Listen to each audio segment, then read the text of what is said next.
एक दिन एक लड़की ने अपने पिता से पूछा, पापा, क्या आप कभी मेरी वजह से वो रोए हैं? उसके ऐसा पूछने का कारण ये था कि उसने कभी भी अपने पिता को रोते हुए नहीं देखा था। इस सवाल के जवाब में पिता ने कहा, हाँ, एक बार ऐसा कुछ हुआ था जब तुम्हारी वजह से मैं रोया था। यह सुनकर लड़की उस बात को जानने के लिए उत्सुक हो गई कि आखिर वह क्या बात थी जिसने उसके पिता को रुला दिया था। इस उत्सुकता को शांत करने के लिए पिता वह किस्सा सुनाने लगा।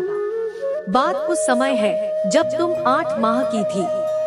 एक दिन मैंने तुम्हारे सामने 3 चीजें रखी, एक पेन, एक सिक्का और एक खिलौना।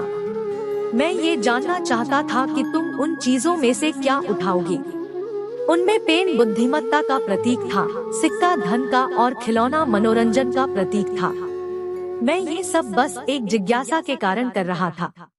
मेरे लिए ये जानना बहुत रोचक था कि मेरी बेटी के लिए आगे जाकर क्या सबसे अधिक मायने रखेगा।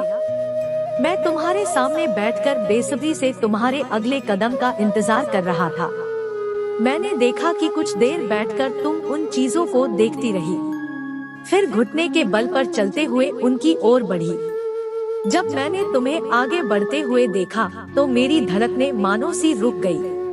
लेकिन अगले ही पल तुमने उन सभी चीजों को अपने हाथ से एक तरफ हटा दिया और आगे बढ़कर मेरी गोद में चली आई। बस यही वो पल था जब मेरा दिल भर आया था और तुम्हारी वजह से मैं रो पड़ा था। यह किस्सा सुनकर लड़की की आंखों में आंसू आ गए।